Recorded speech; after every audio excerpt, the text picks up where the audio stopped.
Dad's agony. My baby son was left to die alone by his mom while she was out shopping. Our family is devastated. A heartbroken dad has slammed his son's mom after she left the baby to die alone in sweltering heat while she went shopping.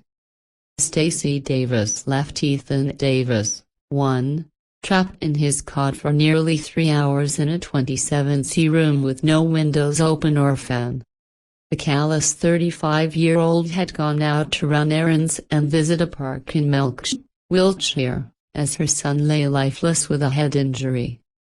Ethan's dad Luke Turvey has now told of his heartache at the top's death after Davis was last week jailed for 2 years for child neglect.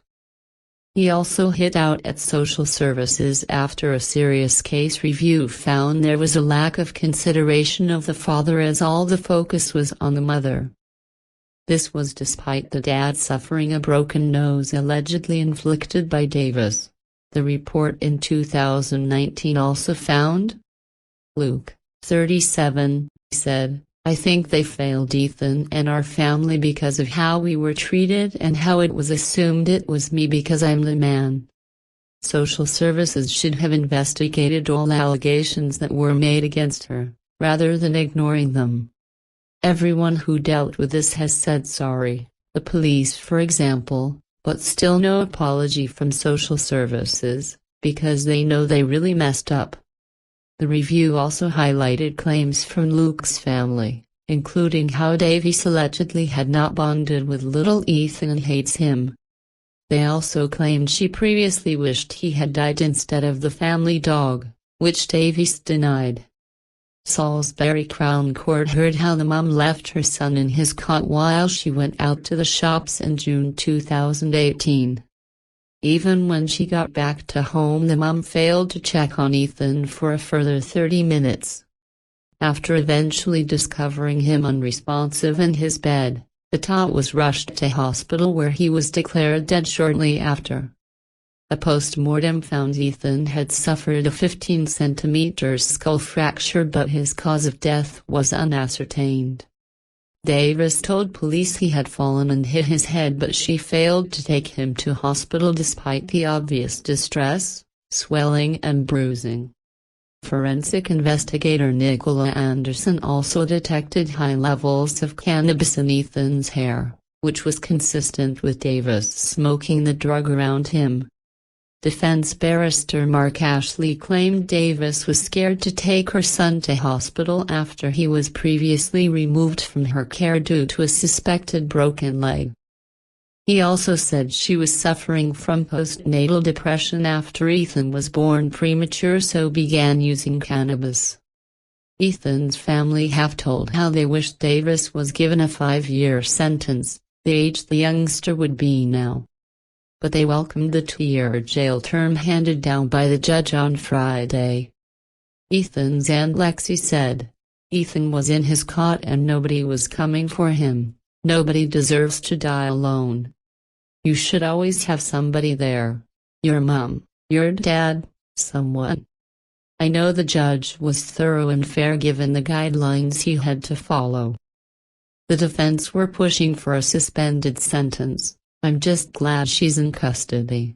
She won't have an easy time in there. What's hardest for us is that she has refused to tell us where Ethan's ashes are." Councillor Lori Mays, cabinet member for Children's Services, said her thoughts are with Ethan's family as she described the situation as tragic. She added, "The serious case review was published in 2019 following the death of a 1-year-old in 2018. This review provided important system reflections about how we understand and manage risks to children of a young age.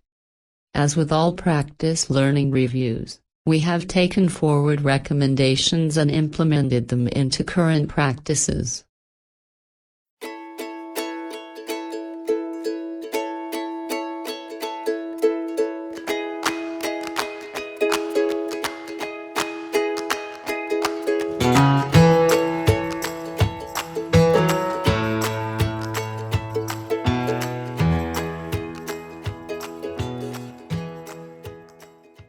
dead in 24 hours. My daughter, 7, died of strep, and now I'm warning parents as I think she could still be alive if given right treatment. A broken dad who lost his 7-year-old daughter to strep thinks she would still be alive if given the right treatment.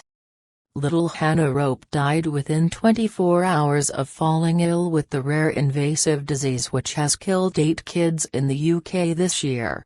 Hannah's condition began with just a mild cough at her primary school in Wales before she deteriorated and tragically died. Her traumatized dad Hassan told the BBC, "We're just numb." She was a bubbly character who was always up to mischief, and it is dead silence now in the house.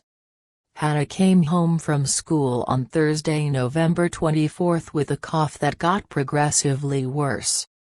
Her parents gave her an antihistamine and her inhaler hoping it would help her sleep, but by morning she was at the GP's and given steroids. Hanna stopped moving at around 8 p.m. that evening, and Hassan, who charged home from work, was unable to save her through CPR. Medics raced to the family home in Penarth, Cardiff, but within 30 minutes the little girl was pronounced dead. Hassan, 37, said his wife Salah and their other daughter's hearts have broken into a million pieces. The dad, who has no medical experience, now thinks that if the GP had instead given Hanna antibiotics, she would still be alive. "I just want peace of mind that everything was done correctly. If it was, then I can't blame anyone," he added. Dr. Rowena Christmas, who chairs the Royal College of GPs in Wales, told the BBC medics are careful not to prescribe too many antibiotics fearing resistant strains of bacteria. A review of unexpected death in childhood will take place into Hannah's case. Invasive group A streptococcal, IGAS, disease is a bacteria sometimes found in the throat on the skin. It is incredibly rare but can cause life-threatening illness and can be contagious. Almost all 8 kids that have died of strep were primary school age. They include Mohammed Ibrahim Ali, 4, from High Wycombe, Bucks, and a youngster at a primary school in Waterlooville, Hampshire. The lockdown is being blamed for the outbreak because children were shuttered away, creating a lower immunity to infections. Most people who contract the disease remain symptom-free, but those that don't can develop throat and skin infections.